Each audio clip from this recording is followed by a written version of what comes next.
Hi guys, c'est parti pour la review de l'épisode 14 de la saison 9 de The Walking Dead et c'était un épisode qui était très intéressant puisqu'effectivement on apprenait enfin ce qui s'était passé pendant le time jump et donc ça nous permet de comprendre l'état d'esprit des personnages, pourquoi certains ont un petit peu changé. On a donc deux timelines, une qui se passe à peu près je dirais 6 mois après la disparition de Rick puisqu'on voit que Michonne a quand même un gros bidon donc on peut dire entre 6 et 8 mois je pense. Et on a la timeline présente et ce qui est intéressant c'est qu'il y a pas mal d'événements qui vont se faire écho, les deux timelines sont quand même parallèles et donc des fois par des jeux de transition et tout, on arrive à certains événements qui se ressemblent beaucoup et notamment dans ce qui est lié à la disparition de Judith. Alors là on a une Danai Gurira qui crève l'écran, juste incroyable, c'est très clairement je pense une des meilleures actrices du monde. On est arrivé à un tel niveau que ça c'est incroyable, à chaque fois elle m'impressionne. Il y a effectivement son jeu d'acteur qui a beaucoup évolué depuis qu'on la connaît dans The Walking Dead, mais surtout on lui donne des scènes qui sont hyper intéressantes, de très bons dialogues, il y a beaucoup de choses qui sont poignantes, il y a beaucoup de dilemmes moraux et tout ça, donc en fait on lui donne vraiment matière à exploiter tout son talent et en fait elle fait ça mais tellement brillamment qu'elle crève l'écran, on a juste besoin d'elle pour que l'épisode soit juste génial. Du coup on a encore plus d'empathie envers Michonne parce que c'est quasiment immersif en fait, on a vraiment l'impression d'être là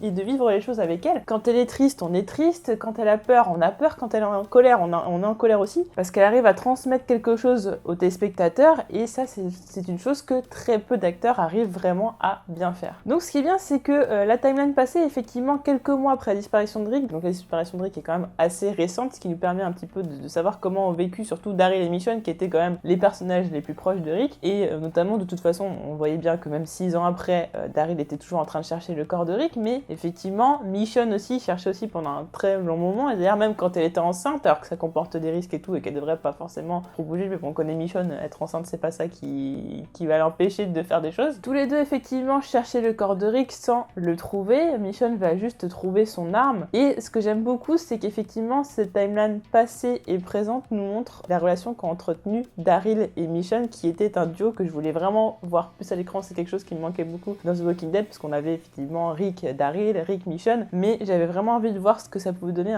un duo Daryl Michonne et c'est un duo qui déjà est très très badass, ça c'est clair. D'ailleurs c'est pour ça qu'ils peuvent partir à deux, quête d'ennemis etc sans aucun problème, enfin sans aucun problème entre guillemets, mais en plus de ça ils sont liés effectivement par Rick, mais en plus il y a vraiment un lien qui s'écrit entre les deux, il y a vraiment une bienveillance, les deux veillent l'un sur l'autre, il y a un lien tellement fort qu'on a l'impression qu'ils ont même pas besoin de se parler pour se comprendre en fait, que par rapport aux autres personnages et aux liens qu'ils ont avec les autres personnages. Bon, effectivement Daryl a quand même une relation très très personnelle avec Carol, mais il y a ce petit truc justement où ils ont pas besoin de se parler ou quoi, ils se comprennent, ils comprennent tous les deux ce que l'un et l'autre ressent. Il y a une énorme empathie également. Alors, effectivement Daryl aurait dû rentrer à Alexandria une fois qu'il avait trouvé le corps de Rick, mais bon, vu qu'on sait que de toute façon il trouvera jamais le corps de Rick, on sait très bien du coup qu'il rentrera jamais à Alexandria, mais effectivement du coup Alexandria devait vraiment être la base, ça devait vraiment être chez lui, donc effectivement une fois sa mission achevée il devait rentrer à Alexandria, mais effectivement comme il n'a pas trouvé le corps de Rick il est resté un petit peu un ermite, il est resté un petit peu voilà, dans les bois à vivre seul, il dit qu'il le vit plutôt bien, bon, parce que c'est vrai qu'il a un caractère un petit peu particulier, donc du coup la survie tout ça c'est son délire, mais je pense que quand même voilà, ça n'empêche pas le fait que les gens peuvent lui manquer etc. Et Michonne qui vit très mal le fait effectivement qu'elle n'a plus Rick, et d'ailleurs non seulement Rick va lui manquer, mais en plus il y a ce côté en plus de proximité, parce qu'effectivement elle pourrait être proche de Daryl et elle devient proche de Daryl au fur et à mesure du temps, mais le problème c'est que Daryl n'est pas à Alexandria, il faut toujours aller le chercher, enfin voilà, il faut toujours aller le voir, et effectivement elle a besoin peut-être de quelqu'un qui soit stable, qui soit auprès d'elle et qui puisse l'aider. Alors ce que j'ai bien aimé c'est les transitions pour montrer qu'il y a une espèce de parallélisme entre les deux timelines, c'est-à-dire il y a le moment où Aaron effectivement annonce que Daryl est au portail, donc on a Daryl qui est au portail avec Lydia, Henry et Connie, et on a l'ouverture du portail quand les autres habitants d'Alexandria ont découvert le groupe avec les enfants et Jocelyn, donc voilà l'ouverture du portail qui fait la transition entre les deux timelines. Je trouve que voilà, c'est des petites choses comme ça, c'est des petits détails, mais je trouve que c'est assez subtil. Donc Michonne va se rendre compte qu'effectivement donc il y avait des enfants qui se retrouvaient un petit peu dans la nature et tout ça, mais surtout elle va retrouver une vieille connaissance, c'est-à-dire une amie de fac. Alors là ça semble un peu tiré par les cheveux, même énormément, sauf que on peut pas s'empêcher de penser qu'il y a un espèce de petit clin d'œil aux comics et notamment à une personne que Michonne va revoir, et notamment parce que la personne a le même aspect physique que Jocelyn, et effectivement Michonne va faire confiance à Jocelyn comme elle explique à Daryl parce qu'elle avait besoin justement de cette amitié. Jocelyn c'est quelqu'un avec qui elle a vécu beaucoup de choses, elle a vécu déjà une partie de sa jeunesse, c'est-à-dire la peur pour son avenir, d'avoir des ambitions l'émotion, de se poser des questions sur sa vie. Elle a effectivement aussi vécu avec elle la mort de sa mère, donc c'est quelque chose qui a certainement dû les rapprocher. Dans ces cas-là, c'était vraiment des vrais amis, c'était pas juste des connaissances de fac. On insiste bien là-dessus sur le fait que c'était des amis. Et donc vu qu'elles étaient de vrais amis, il n'y avait pas de raison de ne pas lui faire confiance. Et effectivement, avec Jocelyn, ça lui permettait de retrouver une proximité, quelqu'un avec qui elle a partagé des moments forts, puisque Rick n'est plus là. Ça aurait été quelque part un peu la personne qui la connaissait le mieux, celle à qui elle aurait pu le plus se confier, vu que de toute façon Daryl n'est plus Alexandria. Donc elle avait besoin de stabilité, de soutien, parce qu'au final, même si elle fait la femme forte, etc., qu'elle est badass, ça reste quand même quelqu'un d'humain et qui a besoin de soutien, qui ne peut pas faire tout toute seule. Et donc elle a été aveuglée par ce besoin d'amitié, de soutien, de compagnie, ce qui fait qu'elle n'a pas vu venir les choses, ce qui était quand même un petit peu bizarre. Donc on a Jocelyn qui va faire quoi, qui va dire oh là là, il faut qu'on aille chercher les autres enfants, etc. On pose des questions et j'avoue que je suis un petit peu déçue parce que j'imaginais pendant Time Jump vraiment un truc genre extraordinaire. C'était passé vraiment un très très gros truc pour que ça ait un impact psychologique vraiment important sur Michonne, sur Daryl, sur Aaron, enfin voilà, sur ça, tout un tas de personnages. Et notamment vu qu'il y avait un problème de relationnel entre Michonne et Maggie, je pensais qu'effectivement il y avait vraiment tout un truc entre plusieurs communautés et tout à ce moment précis, mais en fait non, il semble qu'il y ait eu d'autres choses par la suite, etc. Mais du coup je m'attendais vraiment, je sais pas, à un gros groupe qui est arrivé avec Alexandria, qui avait essayé de prendre le pouvoir, je sais pas, enfin vraiment quelque chose d'assez exceptionnel. Du coup, j'ai été un peu déçue quand c'était une nana avec quelques gamins, mais plus ça va, plus on avance dans l'épisode et plus on se dit que ça fait sens. Alors effectivement, c'est très tiré par les cheveux, c'est très bizarre. Donc on se dit, bon, la Michonne, comment elle a pu devenir tarée comme ça, c'est très bizarre, mais justement, là où je veux en venir, c'est qu'il y a, encore une fois, on est toujours dans le délire du parallélisme et tout ça, mais c'est vrai qu'il y a un parallèle avec la vision des chuchoteurs. Le fait que Jocelyn dise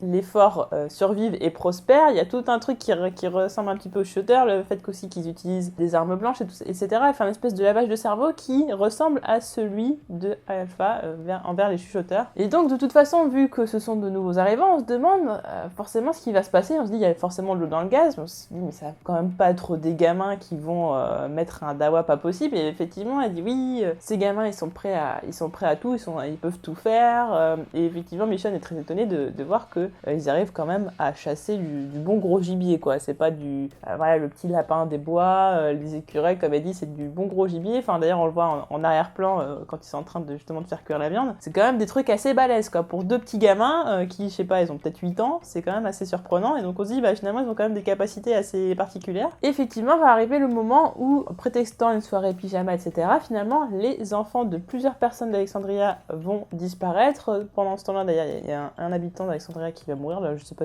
qui c'est ou si on le connaissait d'ailleurs, si vous l'avez introduit je ne sais même pas. Tout un tas de choses de l'infirmerie et du garde-manger vont disparaître et donc là elle comprend le poteau rose. Ce que je comprends pas par contre c'est pourquoi Michonne part seulement avec Daryl, pourquoi elle part pas avec Aaron, pourquoi elle part pas avec d'autres personnes d'Alexandria, ils partent seulement à deux. Alors je veux bien qu'ils soient badass et tout, mais il n'empêche quand même qu'elle est enceinte et qu'effectivement même courir ou quoi, enfin c'est assez compliqué et surtout c'est hyper risqué. Elle va donc retrouver ces fameux enfants dans une espèce d'école et on se rend compte très vite que le lavage de cerveau a très bien opéré, que les gamins sont sans foi ni loi, ils n'ont aucune pitié et donc ils vont se retrouver Daryl et Michonne comme un petit peu du gibier. Là où j'ai pas trop compris c'est effectivement pourquoi ils sont marqués, parce qu'apparemment ils marquent les gens avant de les tuer,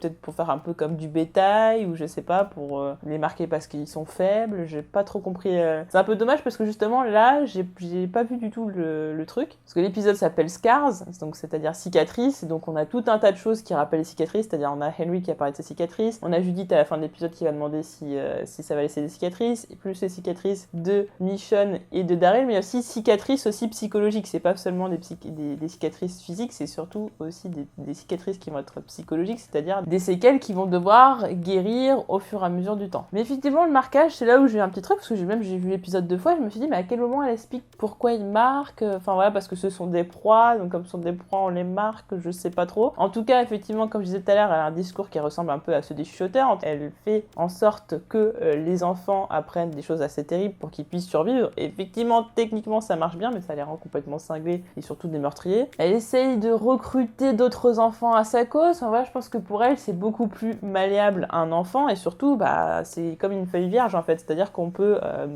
construire quelqu'un à partir justement d'une base où il n'y a rien à la base. Donc justement finalement elle peut faire un petit peu ce qu'elle veut avec des enfants, avec des adultes. Peut-être qu'elle n'arriverait pas du tout à gérer et surtout elle pourrait pas transformer les personnes comme elle veut parce qu'ils auront déjà leur vécu, ils auront déjà leur expérience et leur caractère, alors que des enfants on peut faire un petit peu ce qu'on veut avec. Donc ces enfants elle les a peut-être recueillis d'ailleurs très tôt, ce qui fait que le lavage de cerveau aurait été encore plus opérant et effectivement Michonne et Daryl vont s'en sortir. Et là le problème c'est que Michonne se retrouve confrontée à des attaques d'enfants et là la question c'est est-ce que je me laisse faire et dans ces cas je vais mourir. En plus déjà je peux très bien perdre mon enfant déjà de base sans même mourir moi-même, mon enfant peut déjà y passer. Effectivement le coup de couteau dans le ventre ça lui fait comprendre qu'il va falloir arrêter d'essayer d'être gentil parce que eux de toute façon ils ont un tel lavage de cerveau qu'ils ont aucune pitié, donc au bout d'un moment on va faire 2 poids 2 mesures. Effectivement elle va nous faire une petite anakinite aiguë, c'est-à-dire en tuant tout un tas d'enfants. Alors j'ai bien aimé d'ailleurs le parallèle avec le moment où dans la timeline présente elle tue des rôdeurs. Voilà, effectivement ça permet de ne pas voir, que ce soit pas choquant pour tes spectateurs de voir la mort d'enfants à l'écran parce que c'est quand même quelque chose d'assez terrible, même si on est dans The Walking Dead, c'est gore, c'est cruel, etc. Si on peut éviter de voir des enfants mourir c'est quand même beaucoup mieux, donc voilà, ça a été quand même habilement fait, mais c'est sûr que ça la marquera à vie. Enfin, et c'est ça qui est intéressant justement par rapport au fait que ce soit des enfants, parce que déjà effectivement n'importe qui peut avoir une influence néfaste sur des enfants et peut en faire n'importe quoi dans un monde tel que celui-là, mais en plus il y a le truc de se dire les séquelles psychologiques qu'elle va avoir sont d'autant plus importante qu'elle a tué des enfants, c'est-à-dire des personnes qui à la base étaient innocentes et sont devenues violentes que parce qu'on leur a lavé le cerveau et à la base n'y sont vraiment pour rien. Donc l'impact psychologique est encore plus grand. D'ailleurs on peut se demander si Winnie qui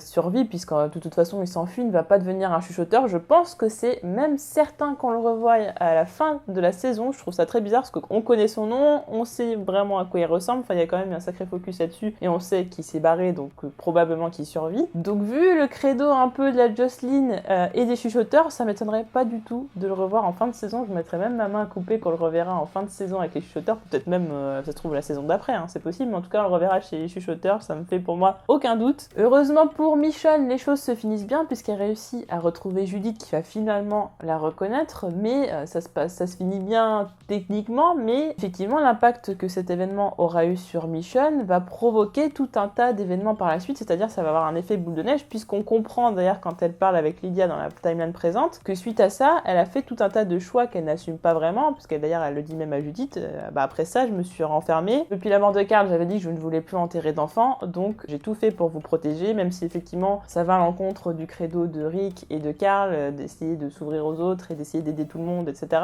Tant pis, moi ce que je voulais plus c'était vous protéger, donc j'ai fait des choix. Je pense que ces choix ça a été de ne pas aider les autres communautés quand ils en ont eu besoin, peut-être qu'ils se sont fait attaquer par d'autres communautés ou je ne sais quoi. En tout cas il est certain que la colline a dû avoir à un moment donné besoin de l'aide d'Alexandria et que Michonne a refusé de procurer cette aide et effectivement ça aurait fait un conflit entre Michonne et Maggie. Donc effectivement on a un élément de compréhension par rapport au time jump et effectivement à l'impact que ça a eu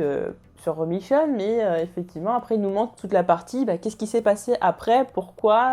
entre Maggie et Michonne il y a eu de l'eau dans le gaz, et de toute façon on sait que ça part de là, c'est-à-dire qu'à partir des choix qu'a fait Michonne suite à cet événement là, c'est-à-dire de ne pas aider les autres communautés. D'ailleurs en début d'épisode on voit que cet événement la marque toujours, puisqu'elle est en train de dire à Lydia si moi j'avais un moyen de faire en sorte de régler le problème, c'est-à-dire si juste en partant je pouvais sauver tout le monde, j'aurais déjà fait en fait, ça aurait été beaucoup plus simple. Donc elle est en train de faire comprendre à Lydia en gros si tu veux risquer la vie de personne, tu t'en vas et nous on va tous survivre, et c'est un sacrifice qu'elle-même aurait fait. Et après bon le problème c'est que Lydia est quand même assez jeune, Lydia est innocente, c'est assez injuste qu'elle lui dise quelque chose comme ça parce que Lydia n'a pas demandé à faire partie des chuchoteurs, Lydia a envie d'avoir une vie normale, elle en a le droit surtout, et effectivement c'est quelque part la responsabilité de Michonne et des autres de la protéger, de faire en sorte de pouvoir lui procurer un avenir qui va être décent et dans lequel elle va pouvoir être heureuse, quitte à prendre des risques effectivement, à risquer la vie de beaucoup de personnes, mais ça suivrait le credo de Rick et de Carl. Le problème c'est que Judith avait lu les lettres de Carl, en a beaucoup appris sur son père et sur Carl, et notamment via les discussions de Negan, et donc c'est pertinemment que ce que fait Michonne n'aurait pas été quelque chose qu'aurait cautionné Rick et Carl, et que par conséquent elle veut suivre sa propre voie. Donc elle est dégoûtée parce qu'effectivement elle voit que Michonne laisse partir Daryl et les autres sans même les aider, sans même les accompagner au royaume ou quoi que ce soit, c'est-à-dire les laisser partir sur le chemin sachant qu'il y a les chuchoteurs, etc. Il y a quand même un gros danger qui rôde, donc elle comprend pas. Et Michonne en fait se rend pas compte que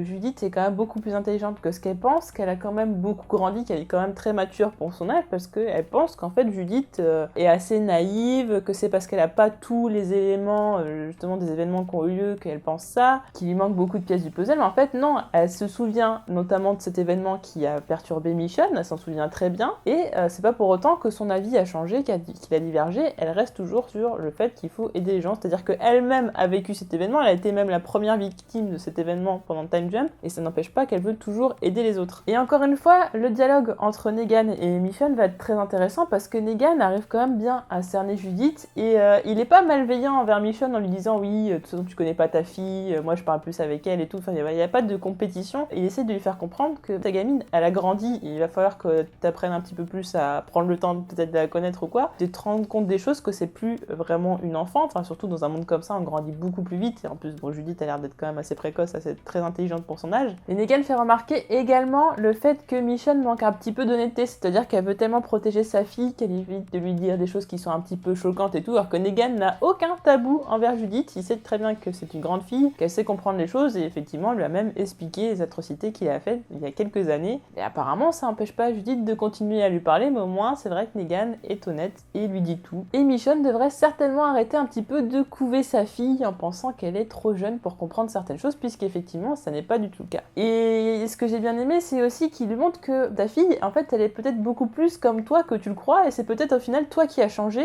et elle qui est plutôt comme tu étais à la base, c'est-à-dire que la Michonne de base n'aurait pas laissé des gens prendre des risques sans les aider, sans les accompagner, sans tout faire pour eux, alors que maintenant, justement, elle reste passive, elle reste dans son coin pour protéger ces gens, quitte à, justement, mettre en danger la vie des autres, qui pourtant, eux, sont venus déjà plusieurs fois à son secours. Et donc, c'est grâce à Negan qu'elle comprend que Judith, effectivement, elle est partie aider Daryl et les autres. Et j'ai adoré ce dialogue entre Judith et Michonne, et notamment Judith, qui est très poignante, et l'actrice, elle est vraiment incroyable, pour son âge, elle est vraiment très très bluffante. Vraiment, en termes d'acting, c'était un épisode parfait, en termes d'acting pour tout le monde, vraiment. Ils ont été juste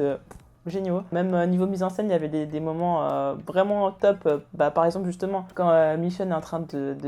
tuer les enfants en même temps avec les rôdeurs, à un moment donné, il y a les gros plans sur son visage qui est complètement perturbé parce qu'elle est en train de le faire. Elle est apeurée et en même temps, elle est triste. Enfin, il y a une façon de capter les émotions qui était vraiment particulière dans cet épisode. Dans les deux timelines, Michonne, à chaque fois, recherche Judith. C'est-à-dire qu'en plus, il y a ce traumatisme, notamment de l'événement qu'il y a eu, mais en plus de se dire que potentiellement, elle peut perdre sa fille une deuxième fois, qu'elle va revivre justement ce traumatisme de sa fille qui a disparu encore une fois. Et effectivement, vaut mieux qu'elle écoute sa fille, parce que de toute façon, sa fille n'en fera clairement qu'à sa tête, c'est-à-dire d'aider les autres du mieux qu'elle peut. Elle va clairement s'écouter et prendra tous les risques possibles, donc il vaut mieux que Michonne l'aide là-dedans plutôt que Judith prenne des risques toute seule. Et le moment où Judith dit, mais à quel moment on a arrêté d'aimer Daryl, Maggie et les autres, en fait, à quel moment c'est arrivé, il est juste poignant, en fait. C'est d'une tristesse, c'est terrible. Et encore une fois, la vérité vient de la bouche des enfants, c'est-à-dire que Carl, effectivement, par le fait qu'il a sauvé Siddiq et tout ça, a réussi à changer l'état d'esprit de Rick en faisant en sorte justement de ne pas tuer Negan, et Judith, par son acte effectivement de s'enfuir, etc.,